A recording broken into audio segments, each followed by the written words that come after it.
Katatamala ng Iran sa isang CIA station sa Saudi Arabia. Ngayon, naghahanda na ang CIA para sa paglusob sa lupa at digmaang sibil sa Iran. Simple lang ang leksyon dito, huwag makialam sa CIA. Simulan natin sa pag-atake sa istasyon ng CIA. Heto ang detalye. Kumpirmado ng opisyal na hinihinalang drone mula Iran ang tumama sa istasyon ng CIA sa kabisera ng Saudi Arabia. Nasa Washington si Jennifer Griffin. Jennifer, anong update? Well, Jessica, nakumpirma namin mula sa isang opisyal na source na totoo ngang isang Iranian na drone ang tumama sa istasyon ng CIA station sa Riyadh. Bahagi to ng compound ng embahada ng US, bahagi ng drone strike kagabi na nadulot ng pinsala sa embahada.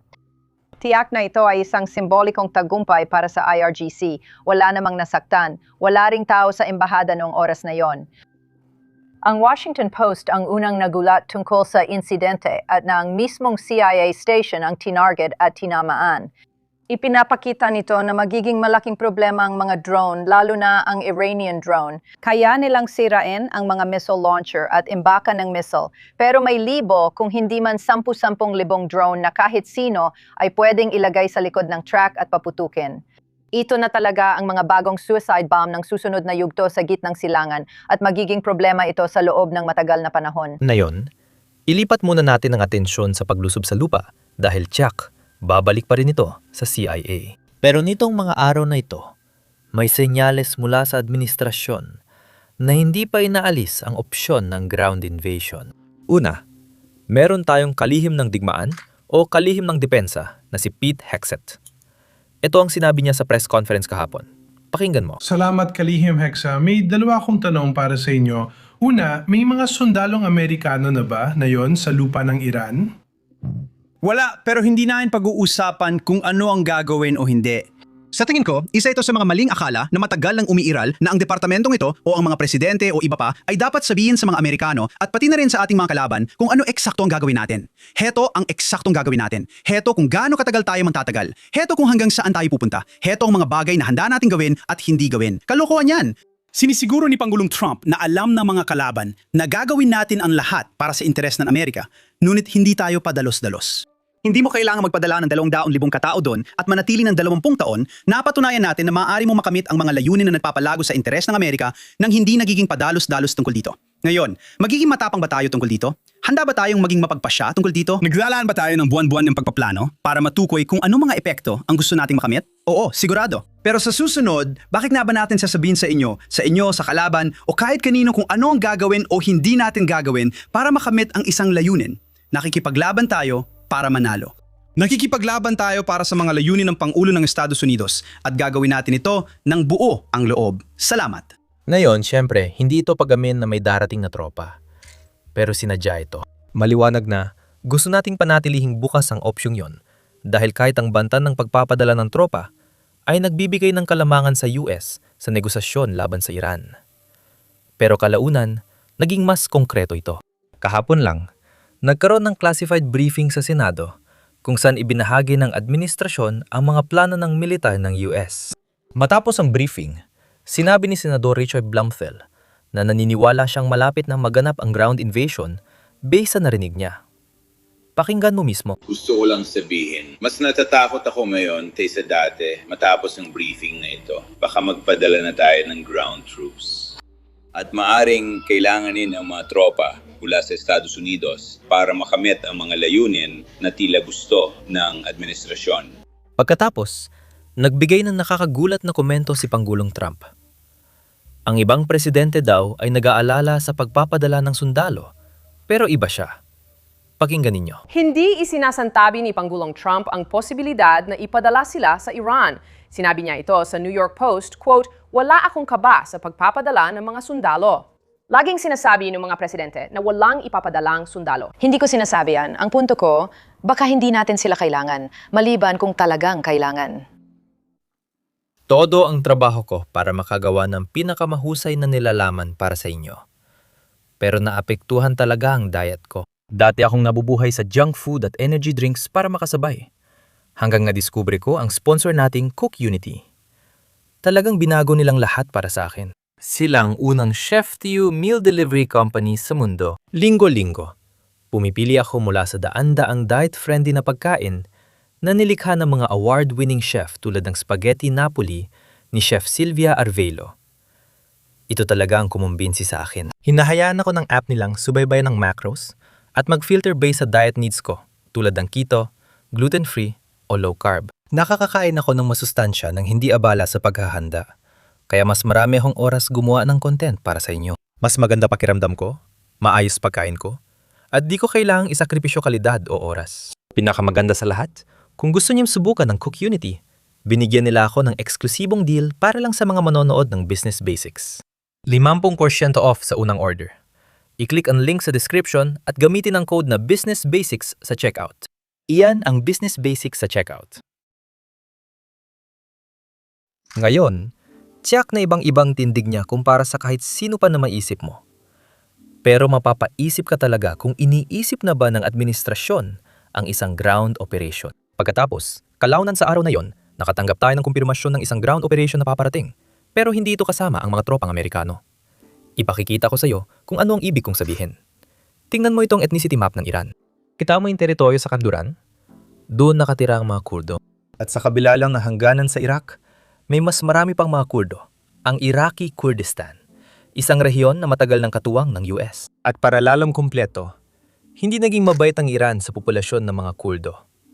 At hindi yan nakakalimutan ng mga Kurdo. Kahapon, naglunsad ang IRGC ng Iran ng drone strikes laban sa Irani Kurdo na oposisyon sa hilagang Iraq. At inulit nila ito ngayong umaga. Sobrang nag-aalala ang Iran sa bahaging ito ng bansa. At dapat lang, dahil nagkaisa na ang mga oposisyon dito. Dati, maraming grupong Kurdo na may sari-sariling interes at gusto makuha ang kapangyarihan at impluwensya para sa sarili nila. Nang makita nila ang kaguluhan sa Iran, nagpasya silang magkaisa laban sa isang kaaway, ang Islamic Republic noong nakaraang buwan. Ngayon, aminin ko dito ang isang mahalagang pagkakamaling nagawa ko. Kita nyo, dinagawa kong lahat ng makakaya ko para makasabay sa lahat ng balitang nangyayari. At ginagawa ko rin ang lahat para mapanatili kayong updated. Pinapapitan ng balitang ito na kulang ang aking kakayahan sa ganitong sitwasyon. Ayon sa Axios kahapon, nakipag-usap si Pangulong Trump sa leader ng mga Kurdo sa Iraq, pero di alam ang detalye ng usapan. Ang alam natin ay ang Iraqi Kurdistan ay may libu-libong bihasang sundalo na may maraming karanasan sa pakikipaglaban sa ISIS. Bukod dito, ang mga sundalong ito ay nasa hangganan ng Iran at hawak nilang estratehikong teritoryo na maaring importante kung may plano ang US sa hinaharap. Dagdag balita, nalaman natin ngayong araw na tinawagan ni Pangulong Trump ang Kurdish groups ng Iran at nakipag-usap tungkol sa operasyong panlupa. Pakinggan ang mga detalye. Ang CIA ay nag-aarmas ng mga puwersang Kurdish para sa malaking operasyong panlupa sa Iran at nais magsimula ng pag-aaklas. Nakakagulat ang mga detalye. Ano ang natutunan mo? Tamaka, Aaron, maraming dapat pag-usapan dito. Mabilis umunlad ang kwentong ito at kadalasang nakakagulat ang mga nangyayari. Naglaan kami ng oras ngayong gabi kasama ang isang mataas na opisyal na Iranian Kurdish na politiko dito sa Iraqi Kurdistan na sinabi sa amin na siya ang inaasahan ng mga puwersa ng oposisyon ng Kurdish Iranian ay papasok sila sa kanlurang Iran bilang bahagi ng isang uri ng operasyong panlupa. Sa mga susunod na araw, inaasahan nilang magkakaroon sila ng suporta mula sa US at mula sa Israel, kahit na hindi niya sinabi kung ano eksakto ang magiging anyo ng suportang yon. Sinabi rin niya sa amin na mismong si Pangulong Trump ay tumawag sa leader ng KDPI na isa sa mga Iranian Kurdish na partido ng oposisyon ngayong araw. At sinabi niyang nagkaroon sila ng, ayon sa kanya, ay isang positibong pag-uusap. Bagamat muli, hindi siya nagbigay ng anumang detalye at sinabi niyang dapat tayong maging handa sa ilang mga posibleng sorpresa bukas. Mulay, walang ibinigay na detalye, ngunit nangyayari ito kasabay ng natutuklasan ng ating mga kasamahan na sina Natasha Bertrand, Elena Trin at Zachary Cohen. Ang CIA ay nagtatrabaho upang armasan ang mga puwersa ng oposisyon ng Iranian Kurdish na may layuning magpasimula ng kaguluhang sibil sa Iran. Ngayon, ipapaliwanag ko kung bakit ito ay isang malaking bagay. Pero bago yon, mabilis lang na pakiusap na pindutin ang like at subscribe button sa ibaba. Malaking tulong talaga ito sa amin at sa algorithm. Nakakatulong din ito labanan ng bot activity na ayaw sa aming coverage. Alam nyo, geopolitics ito at maraming bansa ang gumagastos ng malaki para marinig ang kanilang panig. Ngayon, pag-usapan natin ang ground invasion. Batay sa ulat ng CNN, matagal nang nagpapadala ng armas ang CIA sa Kurdistan mula pa nung 12 araw na digmaan. Hindi linggo, kundi buwan na. Tahimik na isinasagawa ang operasyong ito habang abala ang mundo sa airstrike. Napag-usapan din na nakikipag-usap si Trump sa mga lider ng Iranian Kurdistan. Ito ang mga oposisyon sa Iran na kinatatakutan ng IRGC sa loob ng maraming taon at ngayon ay inaarmasan. Ito ang plano. Itong dahilan kaya tinawagan ni Trump ang mga lider ng Iraqi at Iranian Kurdistan. Kita mo, napupunta ang armas sa Iraqi Kurds at tinutulungan nilang ilipat ito sa Kurdish forces ng Iran sa kabila ng hangganan. Kapag may armas ng puwersang Kurdish ng Iran, kaya nilang labanan at pigilan ng puwersang pansiguridad ng Iran. Nagbibigay ito ng pagkakataon sa mga hindi armadong Iranian sa ibang lungsod na mag-alsa at kukulangin ng puwersa ang rehimen para durugin sila, di tulad noong Enero. Bukod dito, tuloy pa rin ang mga airstrike. Ayon sa narinig ko, ngayong gabi, mas malala at matindi ang mga ito. Iyan ay paksa sa susunod na video. Balik muna tayo sa puwersang Kurdish. Sabi ng ITV, ang operasyong panlupa ay hindi lang tiyora. Maaari magsimula ito sa ilang araw, posibleng bukas.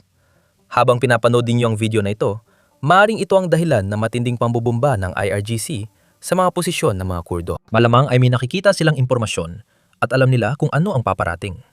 Sa kasamaang palad, baka hindi na nila mapigilan ito ngayon. Siyempre, puno ng panganib ang estratehiyang ito ng US. Una sa lahat, ang dalawang grupong Kurdish, ang Iraqi at Iranian Kurds, hindi talaga sila magkasundo. Siyempre, hindi naman sila galit sa isa't isa. Walang karahasang etniko. Pero ang mga oposisyong grupo, pareho nilang gusto. Alam mo na, mas maraming kapangyarihan para sa sarili nila. Kaya hindi sila naging magkaibigan. At bukod pa dyan, ang Turkey ay nasa hangganan ng Iraq.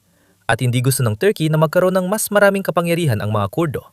Dahil hindi maganda ang relasyon ng mga Kurdo at Turkey, dahil may komplikadong kasaysayan din sila. Ngayon, gaya ng naririnig niyo sa paliwanag ko tungkol sa buong sitwasyong ito, hindi ako eksperto. Pero sa pangkalahatang tingin, maraming panganib at maraming mga alyado na maaring hindi matuwa kung lumala ang sitwasyon. Para sa IRGC at Islamikong rehimen, hindi lang Kurdo ang banta.